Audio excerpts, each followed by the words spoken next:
Hello guys, welcome back to our channel the rectangle ratio. तो आज हम बात करने वाले हैं movie as above so below की। इसे IMDb पर मिली है 6.2 रेटिंग्स एंड पर्सनली जब मैंने ये मूवी पहली बार देखी थी तो मुझे काफ़ी अच्छी लगी थी। तो अब मूवी की शुरुआत करते हैं, जहाँ स्कारलेट एक बस में होती है और इलीगली ईरानियन बॉर्डर क्रॉस करने वाली थी, क्योंकि यहाँ पर शाम तक एक केव को डिस्ट्रॉय करने का ऑर्डर आया था। And Scarlett was an archaeologist और उसका मानना था कि केव्स में हमारी हिस्ट्री के कुछ इंपॉर्टेंट आर्टिफैक्ट्स हैं। नेक्स्ट सीन में क्या होता है, स्कारलेट ईरान के एक मार्केट में होती है जहाँ उसे रेज़ा मिलता है, जिसने स्कारलेट के फादर की हेल्प की थी पहले भी, और वो उसे एक घर में ले जाता है जहाँ पर एक टेबल के पीछे एक बड़ा सा होल था जो उन केव्स के अंदर तक जाता था। और स्कारलेट के अलावा यहाँ केव्स में सोल्जर्स पेट्रोल कर रहे होते हैं, और थोड़ा और एक्सप्लोर करने के बाद उसे दीवार पर कुछ इंस्क्रिप्शंस दिखते हैं, जिसे वो रीड करके वो दीवार तोड़ देती है, जिसके अंदर उसे एक बहुत बड़ा बुल का सर बना हुआ मिलता है और वो उसे रोज़ की बुलाती है। और इस बुल पर बहुत कुछ इंस्क्रिप्टेड भी था। और जब स्कारलेट ये सब अपने कैमरे के अंदर रिकॉर्ड कर लेती है और बाहर जाने लगती है तो उसे एक आदमी फांसी पर लटका हुआ दिखता है, और तभी आर्मी ये केव्स ब्लो कर देती है और वो जैसे तैसे करके वापस उस कमरे में जहाँ रेज़ा था वहाँ पहुँचती है। और यहाँ हमें पता चलता है कि स्कारलेट फ्लेमेल स्टोन के पीछे है, जिसे फिलोसफर स्टोन भी कहते हैं। और रेज़ा उसे बोलता है कि इस पत्थर को ढूंढना पागलपन है, जिसने भी इसे ढूंढने की कोशिश की है वो आदमी हमेशा मारा गया है। और इसे ढूंढते हुए ही स्कारलेट के पापा की भी डेथ हुई थी। और फिर सीन शिफ्ट होता है जहाँ बेंजी स्कारलेट का इंटरव्यू ले रहा था, और यहाँ स्कारलेट अपने बारे में बताती है, और यहाँ हमें पता चलता है कि स्कारलेट के पापा ने सुसाइड किया था। और फिर ये लोग एक म्यूज़ियम जाते हैं जहाँ वो बेंजी को बताती है कि 600 साल पहले एक एल्केमिस्ट थे, निकोलस फ्लेमेल, जिन्होंने सक्सेसफुली फिलोसफर स्टोन बना लिया था, जो कि उसे बहुत अमीर और अमर बना सकता था। और डेथ के बाद जब कुछ चोर उसके सेमेट्री गए वो पत्थर चुराने के लिए, तो उन्हें फ्लेमेल का कास्केट खाली मिला। मतलब कि फ्लेमेल ने अपनी डेथ फेक की, और फ्लेमेल के टूम्बस्टोन पर एक पत्थर था जिसे फ्लेमेल ने खुद ही डिज़ाइन किया था, और इस पर एरामिक में लिखा हुआ था, जो कि स्कारलेट को पढ़ना नहीं आता था, पर उसके एक फ्रेंड को एरामिक पढ़नी आती थी, जिसका नाम था जॉर्ज। जॉर्ज स्कारलेट से नाराज़ था क्योंकि पिछले बार स्कारलेट उसे एक टर्किश की जेल में छोड़कर आ गई थी, पर यहाँ स्कारलेट उसे मना लेती है एरामिक ट्रांसलेट करने के लिए। और फिर वो फिर से म्यूज़ियम जाते हैं, क्लूज सॉल्व करते हैं और उस पत्थर को निकालकर उसके पीछे देखते हैं जहाँ पर अमोनिया डालकर स्कारलेट आग लगाती है। और फिर सरप्राइजिंगली उसे यहाँ भी इंस्क्रिप्शन मिल जाता है जिसमें एक पोएम थी, और फिर ये बाहर आकर उस पोएम को सॉल्व करने लगते हैं, और यहाँ उन्हें उसका आंसर मिलता है कि उन्हें 370.5 फीट अर्थ के अंदर जाना होगा, और उस जगह जहाँ फ्लेमेल का टूम्बस्टोन है उसके जस्ट नीचे। और फिर ये लोग मैप पर रास्ता देखते हैं कि कैसे ये लोग वहाँ पहुँच सकें। और जॉर्ज बताता है कि यहाँ फ्रांस में 3 जगह कोलैप्स हुआ है, पर इसका मतलब ये है कि यहाँ कोई हिडन चैम्बर है, और उस चैम्बर को ढूंढने स्कारलेट कैटाकॉम्ब्स जाती है जहाँ गेट पर लिखा होता है this is the empire of the dead. पर यह भी उनके लिए एक डेड एंड था, और यहाँ इन्हें कोई रास्ता नहीं मिलता। और यहाँ एक आदमी इन्हें एक बंदे से मिलने के लिए बोलता है जिसका नाम पेपियन था। और जब स्कारलेट और बेंजी पेपियन को ढूंढने क्लब जाते हैं तो वहाँ उसके गेट पर एक लड़की उन्हें घूर रही होती है और क्रॉस करके निकल जाती है, और क्लब के अंदर इन्हें पेपियन तो मिल जाता है। और स्कारलेट उसे अपना प्लान बताती है और बोलती है कि वहाँ बहुत सारा ट्रेजर है छुपा हुआ, और पेपियन मान जाता है उसे ले जाने के लिए। और अगले दिन जब सब केव के अंदर जाने की तैयारी कर रहे होते हैं तो यहाँ जॉर्ज साथ जाने के लिए मना करता है, क्योंकि उसे अंडरग्राउंड जाने से डर लगता था, और इसका रीज़न था कि उसके छोटे भाई की डेथ अंडरग्राउंड में डूबने से हुई थी। पर स्कारलेट उसे मना लेती है फिर से साथ चलने के लिए, और ये लोग एक टनल की तरफ जाने लगते हैं जहाँ से अंदर जाने का रास्ता था। और फिर बेंजी सबको हेडकैम देता है ताकि पूरा एक्सप्लोरेशन रिकॉर्ड किया जा सके।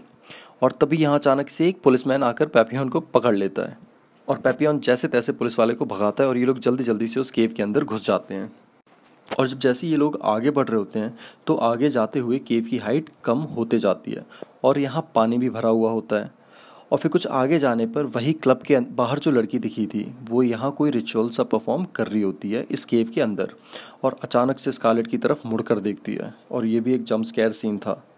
और फिर थोड़ा आगे जाने पर एक कॉरिडोर को लेकर पेपियन और स्कारलेट के बीच लड़ाई हो जाती है, और पेपियन बताता है जो भी उस रास्ते से गया है कभी वापस नहीं आया। इवन उसका दोस्त जिसका नाम था लतूब, वो भी ऐसे ही गायब हुआ था, और फिर सब लोग पेपियन को फॉलो करने के लिए मान जाते हैं। और जिस रास्ते से इन लोग को निकलना था वो बहुत छोटा सा रास्ता था और पूरी बोन्स से भरा हुआ था। और यहाँ बेंजी फंस जाता है, पर स्कारलेट उसे शांत करती है और जैसे तैसे वो निकल आता है। और ये लोग वापस फिर से उस टनल के पास आ जाते हैं जहाँ पहले पेपियन और स्कारलेट लड़ रहे थे। और फिर सब उस टनल में जाने के लिए तैयार हो जाते हैं, क्योंकि आगे और कोई रास्ता था नहीं, क्योंकि ये लोग वापस उस साइकिल में यहाँ रिटर्न कर गए थे। और यहाँ वॉल के अंदर पेपियन का टैग होता है और वो कहता है कि वो यहाँ कभी नहीं आया, पर सब उस पर शक करने लगते हैं। और तभी अचानक से फ़ोन की घंटी बजती है, पर इतने नीचे फ़ोन आया किसका, ये एक सवाल था। और यहाँ एक पियानो भी था जो बिल्कुल जॉर्ज के चाइल्डहुड में उसके पास था, बिल्कुल वैसा था। और इस पियानो का भी वही की ख़राब था, मतलब यहाँ इनके साथ कुछ तो अनएक्सप्लेनेबल हो रहा था। एंड देन फिर से फ़ोन रिंग करता है और स्कारलेट भाग कर फ़ोन के पास जाती है। और फ़ोन उठाने पर उसे आवाज़ आती है कि स्कारलेट तुम मुझसे बात क्यों नहीं करती। एंड देन तभी पेपियन का दोस्त लतूफ भी अचानक से वहाँ आ जाता है, पर इसने इतने दिन यहाँ सरवाइव कैसे किया, ये एक क्वेश्चन था। और सब उस पर भरोसा भी कर लेते हैं। और तभी लतूफ कहता है कि वो बाहर जाने का रास्ता बता सकता है, और सब उसे फॉलो करने लगते हैं। और वो सबको और भी नीचे ले जाता है और यहाँ होता है एक कुआं, पर जो कि इनके पास नीचे जाने के अलावा और कोई रास्ता था नहीं। तो ये लोग नीचे ही जाते हैं और बेंच की रस्सी टूट जाती है और उसके हाथ में चोट लग जाती है। और तभी ये लोग एक ऐसे चैम्बर में पहुंच जाते हैं जहां बिल्कुल ही आवाज़ सुनाई नहीं देती, मतलब यहाँ की कोई कुछ भी बोले दूसरे को सुनाई नहीं देगा, जैसे वैक्यूम हो। और तभी एक चर्च बेल का साउंड सा आता है और सबके वेबकैम की लाइट बंद हो जाती है और फ्लक्चुएट होने लगती है। और एक छोटा बच्चा दिखता है जॉर्ज को, जो कि जॉर्ज का भाई था। और स्कारलेट पूछती है कि ये क्या था, पर लतूफ बोलता है इम्पोर्टेंट क्वेश्चन ये है कि वो कौन था। और सब लोग सस्पिशियस हो जाते हैं थोड़े से। और सूक्षी को यहाँ एक गेट मिलता है जो कि फिर से एक डेड एंड होता है और ये लोग फिर से एक दूसरे से लड़ने लग जाते हैं। पर स्कारलेट यहाँ सॉल्व करती है पज़ल, क्योंकि उसे लगता है कि यहाँ एक और पज़ल है, तो वो अपनी नॉलेज से एक डोर ढूंढ लेती है। लेकिन अगर यहाँ स्कारलेट गलत होती तो सीलिंग की वॉल गिर जाती और सबकी डेथ हो जाती, पर ऐसा नहीं होता, जो कि ऑब्वियस था। और इन्हें आगे जाने का रास्ता मिल जाता है, जो कि और नीचे जा रहा था। पर थोड़ा आगे जाने पर एक रूम मिलता है जहाँ एक नाइट की बॉडी थी और यहाँ एक वर्ड लिखा था विट्रॉल।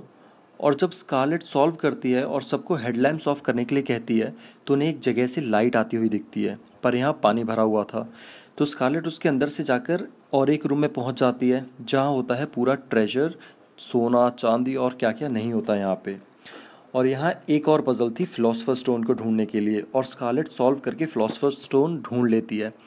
पर तभी पेपियन और उसके दोस्त एक गेट तोड़ देते हैं जहाँ पर सोना रखा हुआ था, और ये था एक ट्रैप। और तभी वहाँ की सीलिंग टूट जाती है और बड़ी मुश्किल से सारे बच पाते हैं।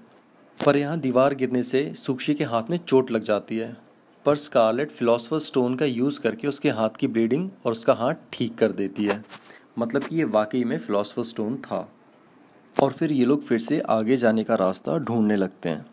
और यहाँ एक पेंटिंग थी जो डिपिक्ट करती थी एज अबव सो बिलो को, मतलब इन्हें यहाँ पर और नीचे जाना था ताकि ये वापस बाहर जा सकें। और यहाँ फिर से एक सीक्रेट पैसेज था जहाँ एक पत्थर रखा था, ये उसे तोड़ते हैं और ज़्यादा नीचे जाते हैं।